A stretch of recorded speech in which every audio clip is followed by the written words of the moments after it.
Shalom saudara-saudara.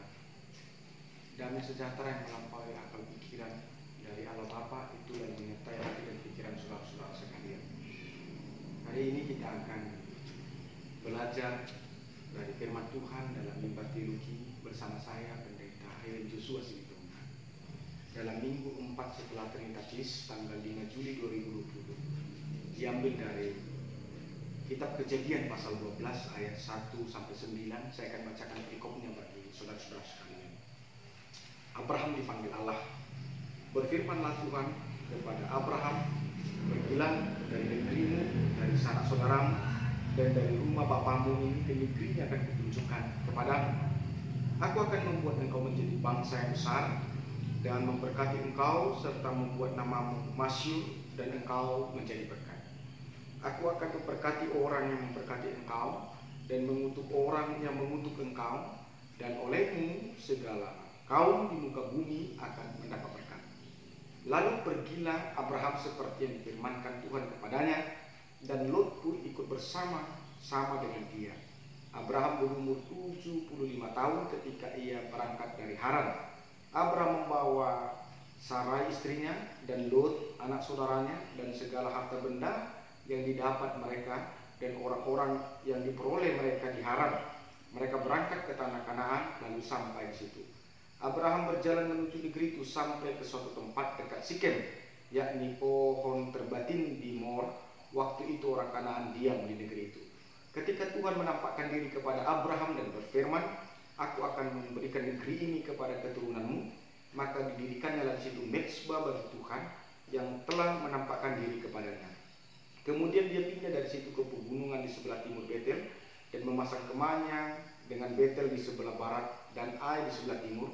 Lalu didirikan di situ mezbah bagi Tuhan dan memanggil nama Tuhan. Sesudah itu Abraham berangkat dan makin jauh ia berjalan ke tanah Negev. Saudara-saudara yang saya kasih dalam Kristus Yesus Tuhan kita, dalam minggu 4 setelah Trinitatis ini tanggal 5 Juli 2020 dengan mengambil tema menjadi berkat dalam kepelbagaian.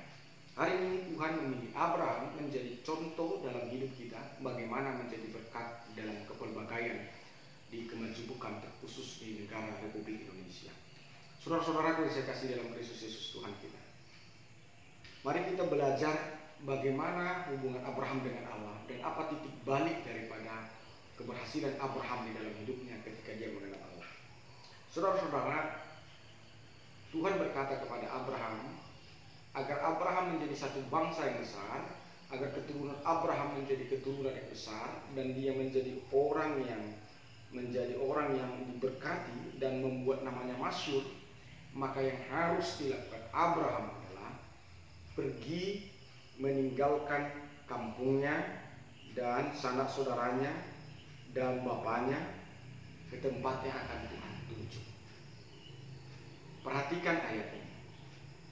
Titik keberhasilan Abraham, titik ketika Allah menjadi berpihak kepada Abraham adalah ketika Abraham mau meninggalkan kampungnya, meninggalkan sanak saudaranya, meninggalkan bapaknya. Saudara-saudara, mari kita merenung sejenak dalam kehidupan kita. Ada banyak orang yang gagal menjadi berkat bagi orang lain, bagi sesamanya di dalam kehidupannya. Lalu kita sering mencari kambing hitam atas kegagalan itu, dan acap kali Allah menjadi sasaran kita atas ketidakmampuan kita menerima kenyataan. Saudara-saudaraku, belajar daripada yang dilakukan Allah kepada Abraham, maka seperti yang dilakukan Allah kepada Abraham, maka begitulah yang akan dilakukan Allah kepada kita. Bahwa titik perubahan dari hidup kita adalah ketika kita mau berubah, ketika kita mau beranjak, ketika kita mau meninggalkan kebiasaan-kebiasaan kita di kampung kita, kebiasaan-kebiasaan kita bersama orang-orang yang kita cintai, kebiasaan-kebiasaan kita di tengah-tengah keluarga kita, kita mau meninggalkannya untuk mendapatkan atau melakukan apa yang dikehendaki Tuhan. Dalam konteks ini, Allah bukan mau memutuskan hubungan kekerabatan Abraham dengan sanak familinya. Dalam konteks ini, Abraham bukan mau dijadikan Allah sebagai anak yang durhaka karena meninggalkan orang tuanya. Tetapi dalam konteks ini, Allah akan memulai sesuatu kepada seseorang ketika seseorang itu mau mandiri di dalam tengah-tengah kemandirian kita, ke tengah-tengah kemandirian saudara, maka kuasa Allah akan bekerja. Nah, jika Abraham terus tinggal di kampungnya, maka ia akan terus bergantung dengan orang-orang di kampungnya.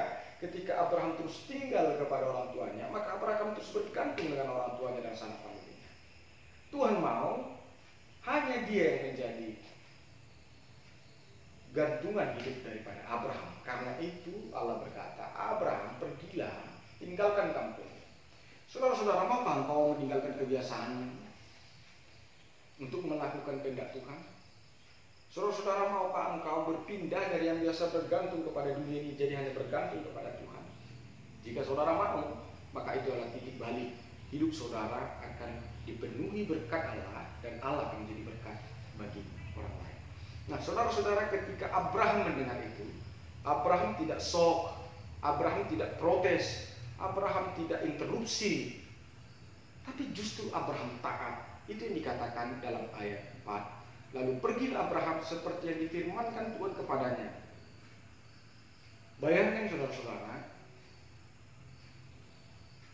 sering sekali kita jika mendengar sesuatu yang baik, seringkali ketika kita mendengar khotbah, seringkali kita mendengar nasihat, ketika nasihat itu menyinggung soal kebiasaan kita, ketika nasihat itu menyinggung soal selera-selera kita, maka hati kita marah, telinga kita panas. Kita tidak taat dengan firman Tuhan kita. Tapi jika firman itu cocok dengan selera kita, maka kita akan mengatakan firman itu mantap. Abraham tidak demikian. Abraham ketika dia mendengar firman Allah, sekalipun firman itu bertentangan dengan seleranya, sekalipun firman itu bertentangan dengan kebiasaannya, tapi dia lebih percaya atas apa yang Tuhan katakan daripada apa yang dia rasakan. Karena itu dikatakan, lalu pergilah Abraham seperti yang diperintahkan oleh Tuhan. Saudara-saudara, maukah engkau melakukan firman Tuhan dengan taat? Sekalipun firman itu terkadang di luar dari kemampuan akalmu, sekalipun firman itu mengkoreksi kebiasaanmu, sekalipun firman itu menelanjangi segala kesalahan dan kekurangan, maukah engkau taat? Maukah engkau tidak panas hati ketika firman itu menunjukkan kesalahan dan dosamu? Jika engkau mau seperti yang dilakukan Abraham, dia tidak banyak protes, dia tidak banyak interupsi. Karena Abraham lebih percaya dengan apa yang dikatakan Tuhan dari apa yang dia rasakan. Mari bertanya dalam hidup kita masing-masing, apa engkau lebih percaya kepada apa yang kau rasakan daripada apa yang dikatakan Tuhan? Nah, saudara-saudara, ketika engkau mau meninggalkan kebiasaanmu, ketika engkau mau berpindah dari bergantung kepada orang tuamu, keluargamu, sanak familimu, jadi hanya bergantung kepada Tuhan, ketika engkau mau taat seperti Abraham, ketika engkau lebih percaya apa yang dikatakan Allah daripada apa yang kau rasakan, maka ini akan menjadi milik kita. Apakah itu? Keberpihakan Allah seperti yang dikatakan dalam ayat 3. Aku akan memberkati orang-orang yang memberkati engkau, dan akan mengutuk orang yang mengutuk engkau, dan melaluimu semua kaum di bumi ini akan mendapat berkat. Saudara-saudara, jika hari ini pejabat berpihak kepadamu, ketahuilah bahwa jabatan punya limit. Jika hari ini orang-orang kaya berpihak kepadamu, ketahuilah bahwa kekayaan itu punya limit. Tetapi ketika Allah berpihak kepadamu, maka itu tidak punya batasan. Sampai akhir hidupmu, Allah akan setia berpihak kepadamu. Apakah keberpihakan Allah itu? Jelas dikatakan, yang memusuhi engkau berarti memusuhi Allah. Yang bersahabat denganmu berarti bersahabat dengan Allah. Yang memberkati engkau berarti akan diberkati Allah. Dan yang mengutuk engkau akan dikutuk oleh Allah. Hari ini Allah menawarkan keberpihakannya kepada saudara, keberpihakannya kepada kita. Kita hanya melakukan beberapa syarat. Pertama, tinggalkan kebiasaan. Tinggalkan ketergantunganmu kepada keluargamu dan familimu. Mandirilah dan bergantunglah kepada Allah.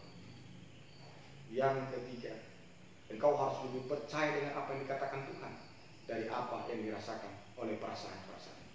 Saudara-saudaraku, yang lebih hebat lagi yang dilakukan Abraham ketika Abraham mendengar firman itu, ketika Abraham percaya pada firman itu, ia tidak hanya membawa dirinya saja, tapi ia dia juga membawa orang lain agar melakukan firman itu. Siapa yang dibawa Abraham? Sarah istrinya.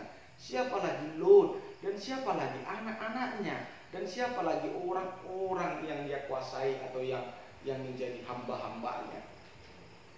Perhatikan, Abraham adalah tipe orang yang membawa orang untuk melakukan kehendak. Kekristenan pada masa kini mengalami distorsi, mengalami penikisan. Adalah dia gagal membawa suaminya untuk melakukan kehendak Allah. Dia gagal membawa anak-anaknya kepada Allah. Kenapa gagal? Karena dia tidak mampu menguasai mesin perasaan. Tuhan mau engkau tidak hanya membawa dirimu kepada Tuhan, tapi kau juga harus membawa orang lain untuk melakukan kehendak Tuhan. Hanya dengan cara itu kita akan menjadi berkat bagi orang lain dalam kepelbagaian. Karena itu saudara-saudaraku yang saya kasih dalam Kristus Yesus Tuhan, saudara dipanggil sebagai orang Kristen, saudara dibaptis agar saudara menjadi berkat. Tapi kita akan kesulitan menjadi berkat kalau kita sendiri tidak merasa diberkati. Dan kita tidak akan pernah bisa merasa diberkati kalau kita sendiri jauh daripada Tuhan. Saudara tidak akan berpikir dan saudara tidak akan merasakan bahwa hidupmu yang sekarang, terlepas entah engkau kaya atau miskin, itu adalah berkat. Engkau akan sulit memahami jika engkau yang jauh dari Tuhan, bahwa istrimu itu adalah berkat. Jika hidupmu jauh dari Tuhan, engkau akan sulit memahami bahwa anak-anakmu itu adalah berkat. Engkau hanya akan berpikir bahwa berkat itu adalah soal uang, harta, jabatan, dan pangkat. Karena itu hiduplah bergaul dengan Allah. Maka engkau akan merasakan bahwa Allah memberkati engkau.